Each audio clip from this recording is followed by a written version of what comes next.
This is an examination of the hidden human condition. This is the Hidden Killers Podcast. With Tony Brueski. We're talking again with author and reporter Leah Sottile about Chad and Lori Daybell. She's author of the book When the Moon Turns to Blood. When you look at the egging each other on, what I think a lot of us have been watching and wondering, and we just saw it kind of come to fruition here just a couple weeks ago, is somebody going to break here? Is somebody going to flip, if you will? Mm-hmm. And I think flip's a weird way of describing it in this case, because you think of flipping of like, oh, someone's consciously knows that this is wrong and they're going to flip on the other person. For a while, I don't think either of them seemed to realize everything that they were doing was wrong. Lori, I question if she does to this day, judging from what her speech was at the sentencing. You know, the kids have great new jobs at Home Depot in heaven, or whatever it was that they're working at this week. Tasty Freeze, maybe. But Chad, you know, we finally heard from him. He's saying, it was all Lori. She was the one. Anything she said, I was going to do it. It was her that was controlling me and Alex.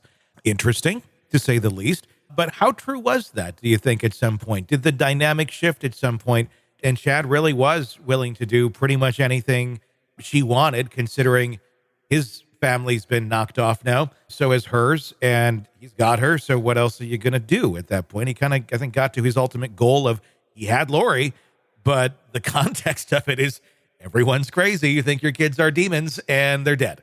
It's a bizarre place to be. Where do you think how that all kind of came to be? Yeah, I mean, I was just as sort of surprised as anyone, because this took 3 years for one of them to flip. I mean, I thought even before I published my book over a year ago that somebody was going to flip. Yeah. But it seemed that they stuck together, that they were real true believers. I think what's interesting about Chad saying it was all Lori was that, particularly in that ecosystem that I've been talking to you about at the fringes of the LDS faith, that is a very conservative, very patriarchal part of the LDS faith. It's very male dominated. And so I actually kind of find it a little funny that he's like, oh, well, I was taking the direction from a lady.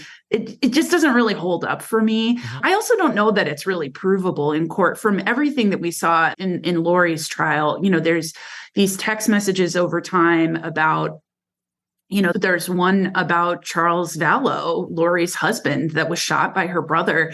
And in conversations about trying to get his life insurance, Chad says something to the effect of, I wonder if it got changed before or after he had 2 bullets in his chest.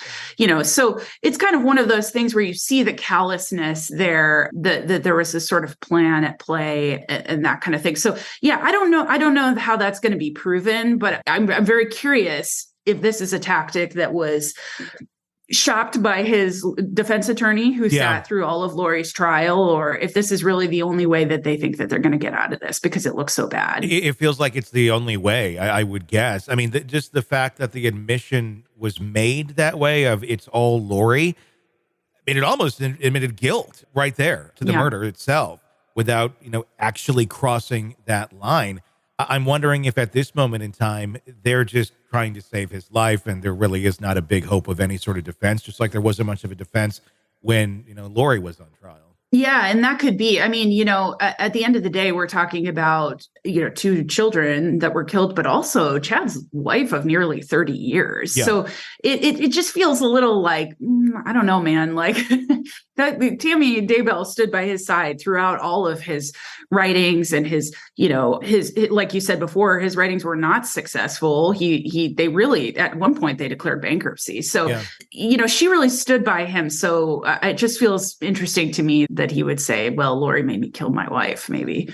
Yeah, I mean, without a doubt. How did Chad justify and Lori justify all the chaotic behavior, you know, literally the orchestration of these deaths? Because if you're going down the road of, okay, they have extreme beliefs, they think the end of the world is near, I don't know where that equates to let's kill our former spouses and children. I would be thinking for most prepping type individuals, it's hold them close and do whatever you can to protect them. They kind of did the exact opposite, but did it bold-faced, saying, this is God. This is God's mission. This is what he wants us to do. How did they cross that bridge when they are acting in this uber religious belief system, but somehow justification and, very maniacal, very well planned murders and executions were taking place around them. Mm-hmm. Yeah, I think, that's a fantastic question. I think that, during the trial, we saw evidence that they referred to the people who were killed as obstacles, that they needed to be gotten rid of. For anyone, I guess, that's maybe coming to this case for the first time, Lori and Chad believed themselves to be the leaders of the 144,000 prophesied in the book of Revelation, that they would be the ones to sort of pick and choose who would be the chosen ones that, would be saved by Jesus. And they also had this really strange, matrix of deciding whether or not somebody was a dark or a light spirit. So over time, people would sort of descend into darkness, and then they would rename them. They would sort of kind of do these classic things to really villainize them and dehumanize them before killing them eventually. Allegedly, this is what Chad is accused of. So I think that, it was interesting listening to the trial because the prosecutor said, this doesn't have anything to do with religion. This is all about money and power and in a sexual affair. I think it was about more than that, because it was about those things, but they chose to use this religious language to kind of create a world for themselves that they could justify this behavior. That's the best way that I can explain it, was that these were simply people that needed to be eliminated. But you'll also notice that in the case of Jay, of Tylee, of Charles Vallow, of the failed drive-by shooting of Brandon Boudreaux, that these were all people with life insurance policies.